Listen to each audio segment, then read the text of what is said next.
Bien, estamos en la segunda parte de sana doctrina, reavivamiento y apostasía. Estamos haciendo el análisis de unas conversaciones profundas que está teniendo este chico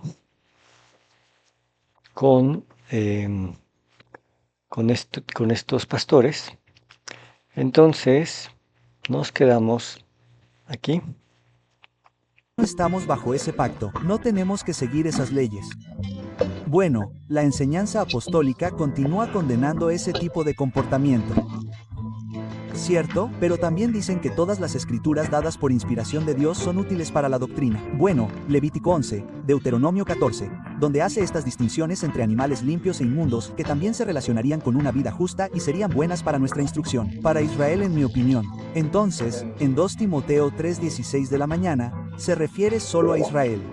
Por supuesto, sí, en 2 Timoteo, en realidad dice que el hombre de Dios sea perfecto y esté enteramente preparado para toda buena obra. Por lo tanto, toda la escritura sigue siendo dada para inspiración e instrucción de justicia para el hombre de Dios, lo que nos incluiría a ti y a mí sin duda. Entonces, ¿estás diciendo que Pablo en realidad está diciendo que no, que esas cosas ya no son pecado en sus cartas?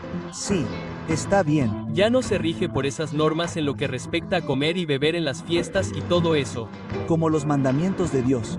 No. Si vas a argumentar que la homosexualidad está bien porque tu Nuevo Testamento no lo dice, el Nuevo Testamento sí lo dice. No, sí, lo sé. Por eso recurrí a la bestialidad, porque no se menciona específicamente en el Nuevo Testamento. En Deuteronomio 13 dice que un falso profeta es alguien que se levanta y, aunque tenga un sueño, una señal o un prodigio que se cumpla, te enseña a adorar a otros dioses. No debes escucharlo porque lo que está haciendo es alejarte de la voz del Señor tu Dios, que son sus mandamientos. Por lo tanto, Deuteronomio 13:14, para que lo revisemos. Si estás escuchando una enseñanza de alguien que te está alejando de la sana doctrina, entonces es un falso profeta. Y aquí el asunto está entre si hay una división entre la enseñanza del Nuevo Testamento y el Antiguo Testamento. Y si solamente se puede, se debe obedecer la enseñanza del Nuevo Testamento. no escucharías a esa persona en ese caso, al menos si te está diciendo que no obedezcas los mandamientos de Dios. Ese es el ejemplo que tenemos de un falso maestro. No está enseñando la verdad. Entonces, ¿cómo podemos reconciliar eso con tu perspectiva de que Pablo enseña que ya no tenemos que cumplir tal o cual mandamiento? No veo la conexión, lo siento, pero, entonces el estándar de lo que Dios nos explica, Él dice, cuidado con estas personas. Van a enseñar que no tienes que cumplir con 10º mandamiento. No los escuches. Pero parece ser la respuesta habitual de los pastores que Pablo nos dice que ya no tenemos que cumplir con ciertos mandamientos como comer cerdo. ¿Cómo reconciliamos eso? Esa es una buena pregunta. Acabo de ver en el Nuevo Testamento que los cristianos comían, especialmente los cristianos gentiles, que parecían cambiar las cosas. ¿Dónde ves eso? Al final de Romanos, donde hablan de que algunas personas veneran días particulares y otras no. Bueno, entonces nos vamos un poquito a la definición de pecado, transgresión de la ley. Primera de Juan 3:4, todo aquel que comete pecado infringe la ley, pues el pecado es infracción de la ley. Literalmente y textualmente lo que dice el texto original es aquí. Violación de la ley es anomía. Nomos es ley, anomía es sin ley. Una vida sin ley. Y el asunto que está por debatirse es si tenemos que obedecer la ley y qué ley ha sido clavada en la cruz y qué ley es clavada, si es que la ley fue clavada en la cruz o si lo que estamos entendiendo es el acta de decretos fue clavada en la cruz.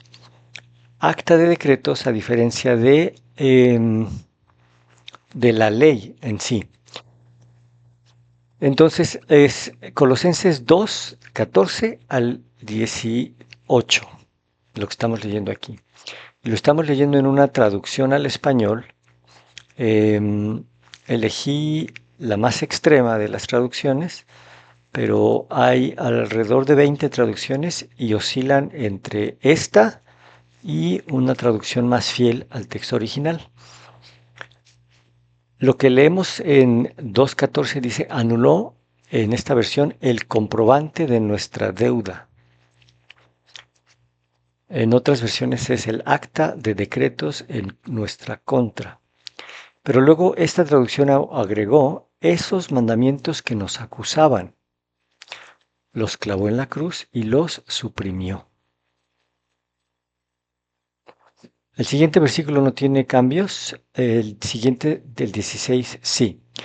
Por tanto, que nadie los venga a criticar por lo que comen o beben, o por no respetar fiestas, lunas nuevas o el día sábado. Tales cosas no eran más que sombras, mientras que lo real es la persona de Cristo. Lo califiqué de una traducción engañosa porque el texto original dice, por lo tanto, que nadie los juzgue o esté juzgando. Ahí está la negativa. No, no sean juzgados, ¿verdad? Y a partir de el siguiente espacio, hasta aquí es no, y aquí se cierra la frase no, por lo tanto, que no sean juzgados. Y aquí no hay ninguna negativa. En cuanto a comer o beber, en cuanto a porción de fiesta, de luna nueva o de sábados. Eso es lo que dice el texto original. Y el contexto, lógicamente, es que hay creyentes que son colosenses, que se han convertido a la sana doctrina y han cambiado su manera de, de actuar, vivir, pensar, reaccionar, inclusive de comer, y de qué fiestas guardan, y la observancia de las santas convocaciones y de los días de reposo. Pero están siendo criticados por los paganos que no se han convertido todavía dentro de su congregación, de su comunidad. Entonces, por lo tanto, no se dejen juzgar en cuanto a su nueva manera de comer, su nueva manera de beber, porción de fiesta, observancia de fiestas, de lunas nuevas y de días de reposo. De lo contrario, eso es lo que dice el texto original. Al contrario de cambiarle totalmente el significado y decir que nadie los venga a criticar por lo que comen o beben, por no respetar fiestas, por no guardar observancia de las lunas y no respetar el día de reposo. Porque esas cosas no eran más que sombras. No eran más que sombras. Veamos qué es lo que dice realmente. Dice, las cuales están siendo sombra, no eran, están siendo sombra de las cosas que aún están por venir. Y son sombra y figura del cuerpo del Mesías. O sea que, si nos damos cuenta, fue una traducción completamente al revés, totalmente cambiada. Y en cuanto al acta de decretos, leemos, habiendo borrado el acta de decretos, y la palabra clave aquí es decretos, la cual estaba en nuestra contra, alzándola fuera y poniéndola o clavándola en la cruz. Si se dan cuenta, acta de decretos, y no hay absolutamente nada que diga esos mandamientos que nos acusaban. Eso no está en el texto original. anuló el acta de decretos en nuestra contra y la clavó en la cruz. Eso es lo que dice, la idea general del texto original.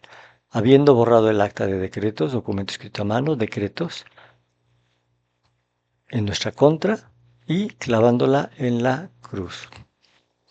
Entonces, tenemos que entender qué es acta de decretos y es muy obvio que un decreto es un decreto de muerte por una sentencia en tu contra. Es lo que Jesús clavó en la cruz, porque hay dos opciones nada más. O Jesús clavó en la cruz el acta de decretos en nuestra contra, que es mantenernos alejados de la ciudadanía de Israel, ajenos a los pactos, la promesa, sin esperanza, sin el Creador en nosotros, es decir, muerte espiritual. La otra opción es que clavó la ley, pero aquí en este texto, lógicamente, no podemos de ninguna manera inferir que está hablando de la ley, sino de una acta de decretos, es decir, una sentencia de muerte. Eso es lo que estamos leyendo y entendiendo en Colosenses 2:14 al 18, y es en base a lo que están teniendo estas conversaciones y cómo pueden ellos explicar o justificar la desobediencia y el no enseñar ciertas cosas y considerar abolidas ciertas, pero vigentes otras. Algunas personas comen carne que se ofrecía en los mercados a los ídolos y otras no. Y dice que no nos juzguemos unos a otros en función de esos criterios porque ese ya no es el Evangelio. Eso es ir más allá. Sí, pero tenemos el contexto de qué días y qué carnes está hablando, de las que no se trata de debatir al principio, cuando dice, recibid al hermano débil, pero no para contender sobre opiniones, es decir, sobre cuestiones de opinión o preferencia personal. Pero no hay ninguna indicación en las Escrituras de que los mandamientos de Dios sean una cuestión de preferencia personal. Ahí está hablando él de Romanos 14. Romanos 14.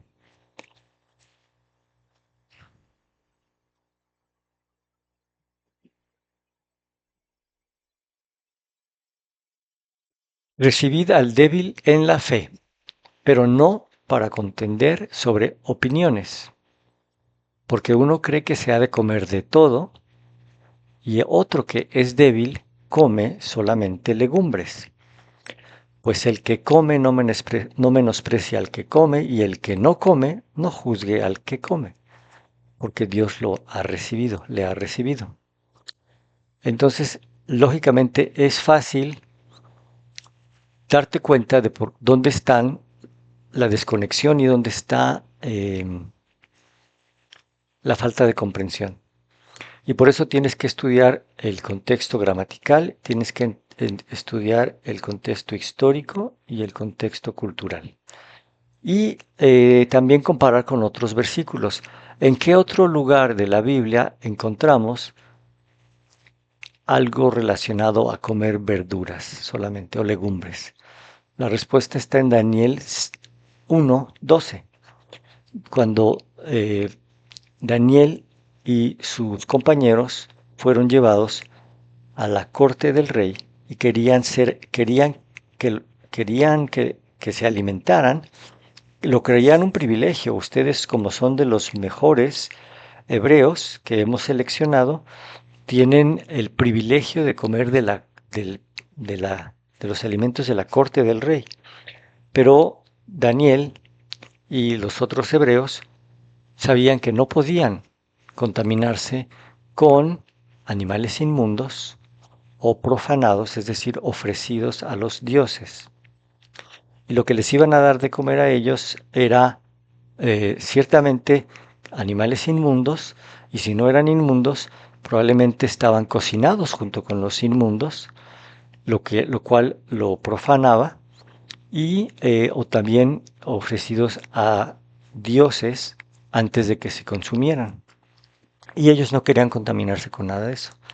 Entonces, hablando de inmundo, tamé, y de profano, halal, es que uno decida, un judío que nunca ha comido nada inmundo y tampoco profano, al ser invitado, digamos, a una convivencia con los recién conversos, no están seguros de que puedan ni deban comer de lo que se les está ofreciendo. Lo mismo ocurriría en la actualidad. Si a nosotros se nos invita a una fiesta, y ocurre todo el tiempo, a una fiesta o a un restaurante, ¿no?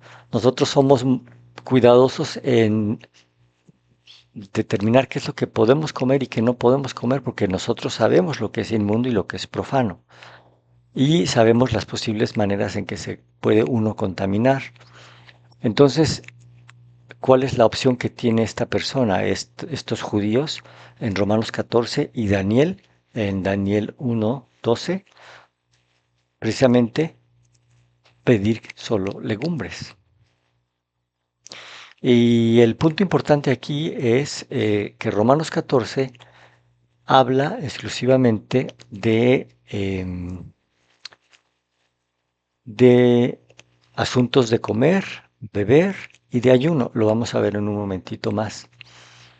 Mm, También va a hablar, de una vez lo voy a mostrar, también va a hablar el pastor en un momento de que Jesús ya cumplió la ley y yo por eso no tengo que cumplirla. En base a la lectura de no piensen que he venido a abolir la ley, no he venido a abolirla, sino a cumplirla. Y la manera de entender, de mal entender este versículo es, como yo ya la cumplí, ustedes no están obligados a cumplirla. Que bueno, a mí me suena muy raro, a mí me suena totalmente extraño. Pero al que quiere desobedecerlo, desobedecer la ley, porque es mucho más fácil desobedecerla que obedecerla, pues le cae muy bien como anillo al dedo. Ah, ya la cumplió, yo no tengo que cumplirla. O esa ley no aplica para mí, solo aplica para los judíos. Yo soy hijo especial. Pero eso es igual a decir, mis papás se portaron bien, yo ya no tengo que portarme bien. Jesús ya cumplió la ley y yo por eso ya no tengo que cumplirla.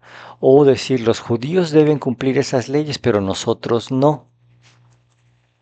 Allí hay una gran desconexión. Y el problema está en que no se entiende qué quiere decir cumplir. Y claramente aquí en el texto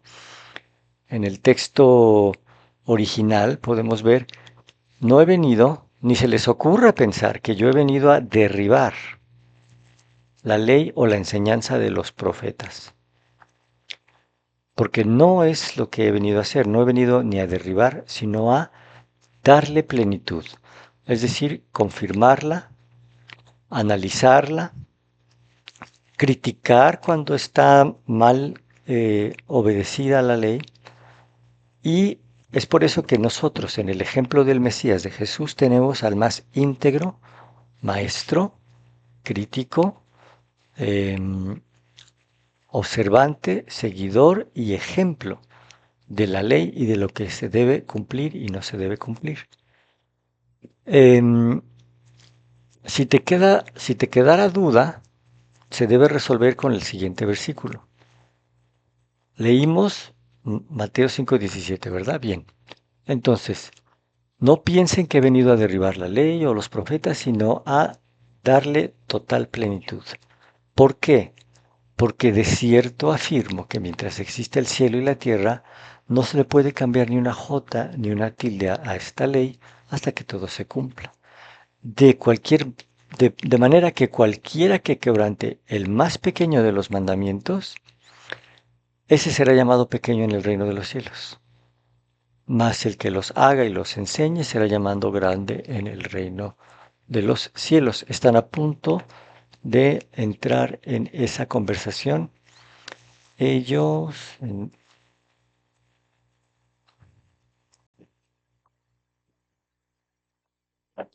Así que creo que es importante hacer esa distinción. Ya sabes, establece el contexto para Romanos 14. Estoy de acuerdo contigo. El pecado, es pecado. Pero, de nuevo, me gustaría instar a todos a que volvamos a lo esencial. Sí, sí, sí, yo también lo haría. Pero en el discipulado, a medida que crecemos en gracia en el Evangelio, debería ser nuestro objetivo seguir los mandamientos de Dios. Pero tú dirías que eso no incluiría cosas como asegurarnos de no comer cosas que Dios no creó como alimentos según Levítico 11 y Deuteronomio 14. Yo diría que desearía tener mi Biblia conmigo. Porque la palabra dice que no lo hacen. Quiero decir, me quedaría solo con eso, ¿verdad? Ah, ¿qué palabra te refieres cuando dices que esta palabra dice que ya no tenemos que cumplir este mandamiento? Aquí tienes. Qué valiente. Encontró una Biblia. ¿Animarías a alguien a seguir esas instrucciones o crees que es opcional seguirlas?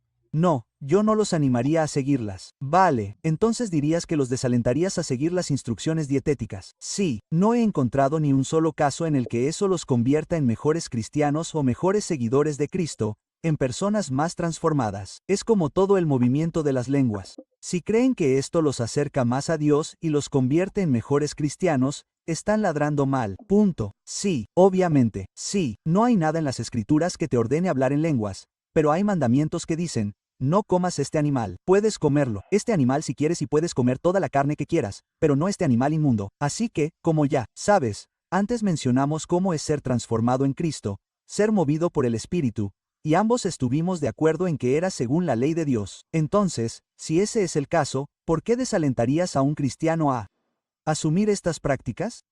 ¿Por qué y cómo reconcilias las cosas que ya establecimos como ser transformado en Cristo? Sí, no creo que lo que comes sea un indicio de transformación. Vale, ¿por qué no? Bueno, creo que Cristo ha cumplido la ley. Ha cumplido el pacto de Dios con Israel y nosotros no estamos bajo eso. Ya sabes, estamos bajo un pacto de... Él dijo, bueno, el amor es... Quiero decir, la ley está encapsulada en dos leyes. Sí, ama al Señor tu Dios con todo tu corazón y ama a tu prójimo como a ti mismo. Correcto, lo cual en realidad viene de Levítico 19, Deuteronomio 6, ¿cierto? La escritura que Cristo dijo que nos haría libres. Él es el nuevo pacto, a lo que yo volvería. Sí, pero ¿y los mandamientos? Ama al Señor tu Dios con todo tu corazón, hombres santos, y ama a tu prójimo como a ti mismo. Correcto, lo cual es Levítico 19 y Deuteronomio 6. Entonces él Está. citando de la ley, ¿cierto? Y él diría, ya sabes, su punto era que toda la ley y los profetas dependen de estos dos, lo que significa que es amor cuando amo a mi prójimo. No robo, no miento, no hago trampa, y estoy amando a Dios cuando observo sus mandamientos para guardar su fiesta tal vez o para observar las reglas de no comer esto porque Él no lo creó para ser comido. Bueno, los apóstoles tuvieron revelación del Espíritu Santo de que estas cosas ya no eran importantes. Bien, ¿de dónde ves eso? Solo para saber a dónde ir. Bueno, ya te llevé a Romanos, al final de Romanos. Sí, pero recuerda que hablan de cuestiones de preferencia personal, que nunca se han establecido como mandamientos de Dios. Bueno, si se Contender, pero tratara solo de en cuestiones de opiniones. preferencia personal y no se juzgaran entre sí en función de ellas, entonces no creo que fuera importante. Sí, pero si nos fijamos en el contexto histórico, no se está refiriendo a las instrucciones dietéticas de Dios. De hecho, vemos en la dedicatoria, en los primeros escritos cristianos del siglo I, donde hay discusiones sobre en qué días se supone que se debe ayunar. No se supone que se debe ayunar con los hipócritas. Sí, y esos podrían ser los días a los que se hace referencia en Romanos 14, ¿no te parece? Sobre todo porque el contexto parece ser comer y no comer. Y también cuestiones de preferencia personal en el sentido de que estos animales que se sacrifican en estos templos paganos y luego regresan a los mercados de carne, no son parte de una comida de pacto con un dios pagano solo porque compran esa carne, ya que pudo haber sido parte de una comida de pacto. Está completamente desconectado. Ese no es un estándar objetivo al que Dios exige que las personas se atengan. Acabo de dar un mensaje sobre esto.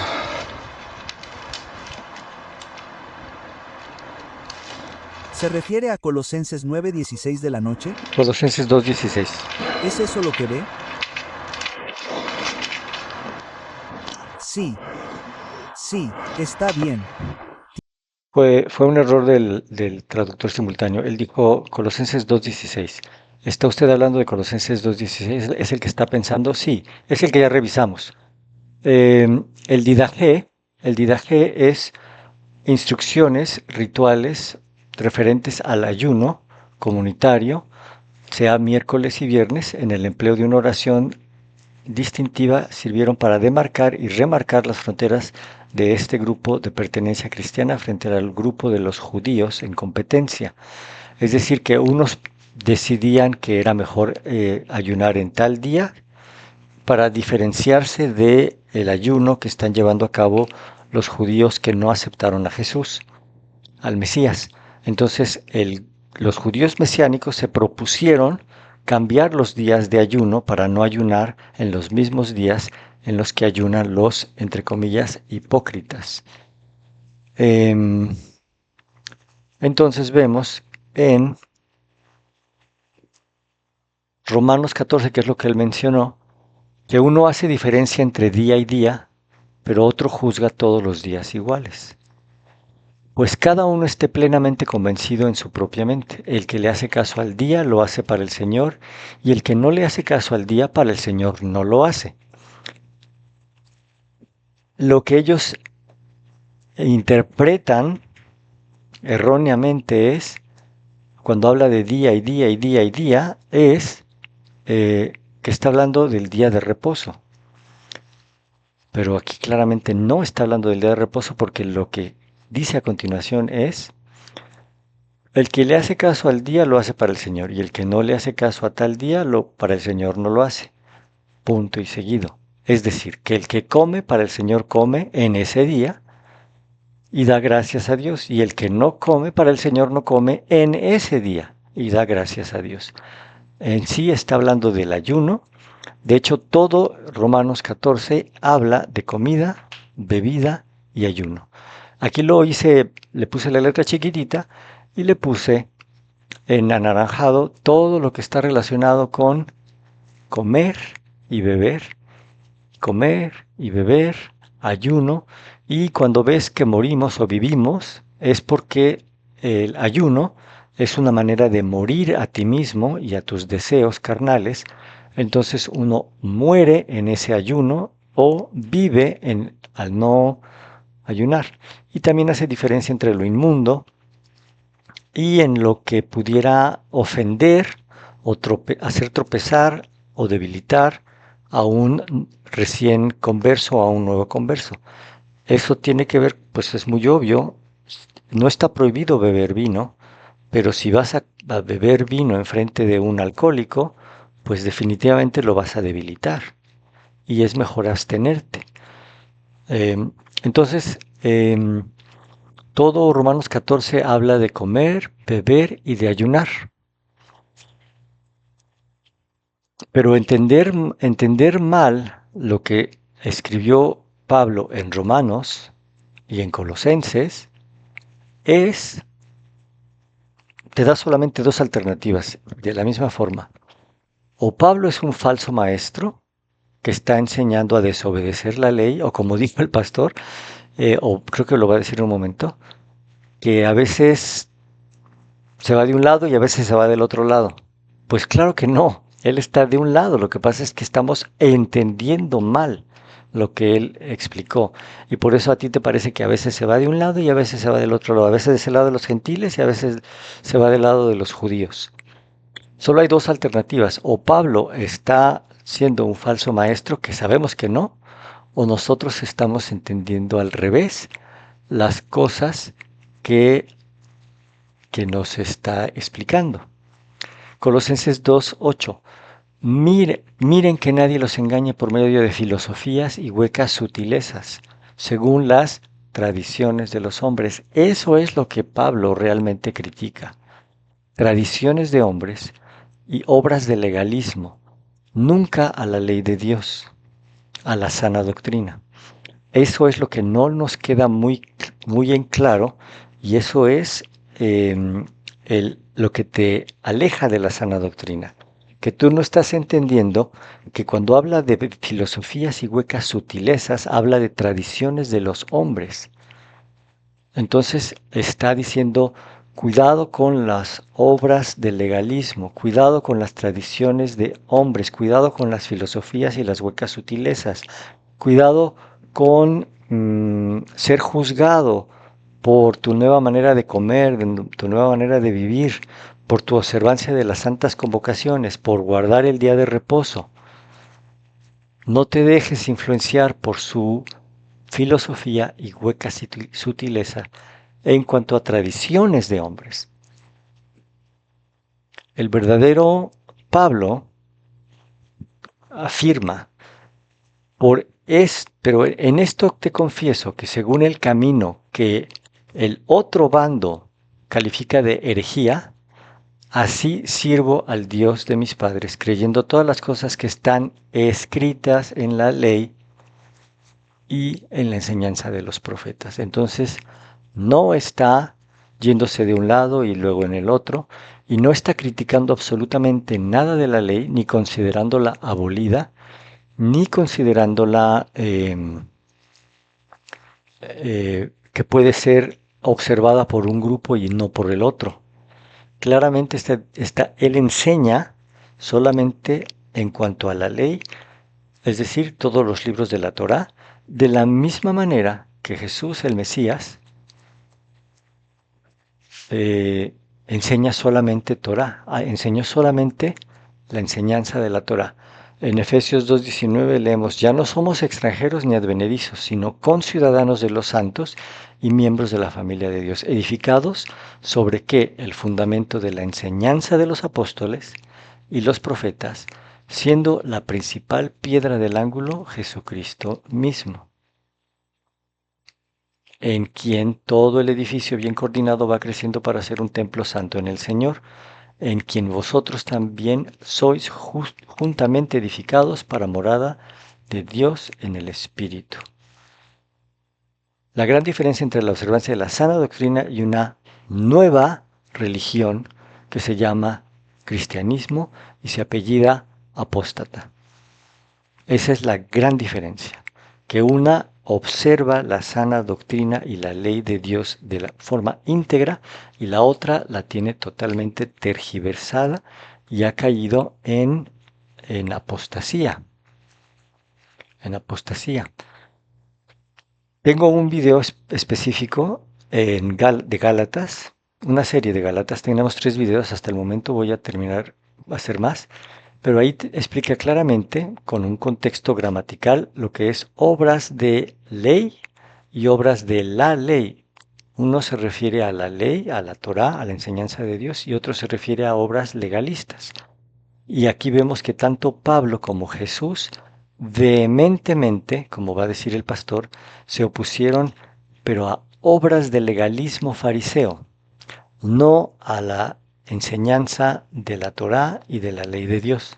Esa es la gran diferencia, gran diferencia entre seguir una eh, enseñanza íntegra de la sana doctrina y eh, entrar en apostasía. Tiene razón. Entonces, ¿cómo dice eso que ahora podemos comer lo que queramos? Nadie debe juzgarte por lo que comes, ¿verdad? ¿Estás de acuerdo con eso? Entonces, si Pablo está diciendo que nadie puede juzgarte por la ley de Dios, sería por definición un falso maestro. No debemos escuchar a esa persona porque Dios nos da su estándar de lo que es el pecado y es por la ley. Y si él viene y dice, oye, el pecado ya no es como se define en la ley de Dios, en realidad, te diré lo que es el pecado, y no es que puedas hacer lo que quieras.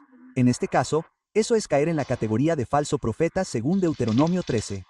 Y por eso no creo que esté diciendo eso. Creo que Pablo es un verdadero apóstol, pero el contexto histórico mostraría que, en Colosas, la iglesia estaba en medio de un entorno pagano del que muchos de ellos habían salido, y había rituales estéticos que estos paganos realmente elevaban y decían que, ya sabes, ayunar, no celebrar ni festejar, es una posición espiritual superior. Y entonces, cuando vieron a la gente festejando en sábado y disfrutando comiendo y bebiendo, los condenaron por eso y dijeron, no, no, no. Deberían ayunar, regocijarse, y festejar y comer no es espiritual. Estarían ayunando para apaciguar espíritus elementales. En realidad, Pablo les estaba diciendo, no se preocupen por estas naciones paganas que los juzgan por celebrar durante el día de reposo, y por comer y beber, regocijándose porque Jesús ha anulado el acta de los decretos que había contra ustedes, que se refiere a nuestros pecados, ¿cierto? El certificado de deuda es a lo que se refiere Pablo. Él es la cabeza. No se preocupen por estos principios elementales que estas naciones están sirviendo a su alrededor, diciendo que deben ayunar y no celebrar estos días de fiesta, ¿cierto? Ese parece ser el contexto de Colosenses 2:16 de la mañana. Por eso Pablo enfatiza y dice que Cristo es la cabeza, no estos espíritus elementales. Él gobierna sobre ellos. Entonces, mientras sean obedientes a Él, no dejen que los juzguen por hacer las cosas que Dios ha dicho. Esto es lo que quiero que hagan, como guardar el día de reposo y comer y festejar ese día. Así es como yo reconciliaría eso con lo que diría el resto de las escrituras. ¿Tiene sentido? Sí, por supuesto. La interpretación cristiana tradicional no necesariamente lo hace correcto, pero la enseñanza apostólica y el ejemplo apostólico. Sí. Eso es lo que es importante para mí, y estoy de acuerdo. Pero lo que quiero decir es que veo en los apóstoles que realmente afirman que todas las cosas escritas en la ley y los profetas son vinculantes para el creyente. Bueno, si eso fuera cierto, entonces seríamos judíos. Estaríamos practicando el judaísmo. Y Pablo argumentó vehementemente en contra de eso. Lo que mencionaba, no, equivocado. Él y Jesús predicaron vehementemente en contra de las obras del legalismo fariseo, jamás en contra de la ley. Sí, pero el judaísmo en el primer siglo no era del tipo, guardemos genuinamente los mandamientos de Dios. Estaba lleno de tradiciones creadas por el hombre que habían reemplazado a los mandamientos. Sí. Pero si lees, ya sabes, el Pentateuch, verás todo tipo de leyes a las que no nos adherimos y ninguno de nosotros querría hacerlo. Pero ¿por qué no? Yo querría adherirme No queremos hacerlo, es una cosa. Sí, claro, porque es más fácil comer de todo y hacer de todo. a algo que Dios nos ordenó que nos adhiriéramos. Bueno, porque Jesús cumplió la ley. Él dice, no estoy aquí para abolir la ley, pero sí lo cumplieron, ¿de acuerdo? Y luego la práctica de eso en términos prácticos, no se les exigía guardar la ley moral de Dios, los 10 mandamientos, que era una ley de amor. Simplemente no voy a enfatizar lo que no enfatizaron, lo que los apóstoles no enfatizaron, o lo que Jesús mismo no hizo. Bien, sé que mencionó eso, ya sabes, Jesús dijo, he venido a cumplir la ley, pero en realidad continúa diciendo, de manera que cualquiera que haga o enseñe incluso el más pequeño de estos mandamientos, será llamado grande en el reino de los cielos. Pero cualquiera que quebrante uno de estos y lo enseñe a los hombres, será llamado muy pequeño en el reino. Como vimos anteriormente, claramente la primera parte se aclara con los siguientes dos versículos. No he venido a abolir la ley ni a derribarla, sino a darle toda su plenitud, interpretárselas correctamente a ustedes y darles el ejemplo correcto de cómo seguirla, porque mientras exista cielo y tierra no habrá cambios a la ley. Y el que desobedezca aún el más pequeño de los mandamientos será llamado y calificado como pequeño. Entonces, allí está el gran problema. ¿En dónde marcas la ley, la línea de lo que puedes y quieres cumplir y lo que quieres o no puedes cumplir? Impureza sexual, alimentación y observancia de sus días de fiesta y sus maneras de purificar. Correcto, de hecho, enfatiza la importancia de no solo hacer, sino también enseñar y animar a otros a cumplir incluso el más pequeño de los mandamientos de la ley de Moisés. Sí. Mi forma de pensar es que esto ya no es importante. Y cuando se vuelve importante, es como cualquier otro tema secundario que se vuelve importante. Es una distracción. Hay todo tipo de movimientos en la iglesia y siempre se ha hecho hincapié en esto o en aquello. Hasta ahí dejamos este capítulo.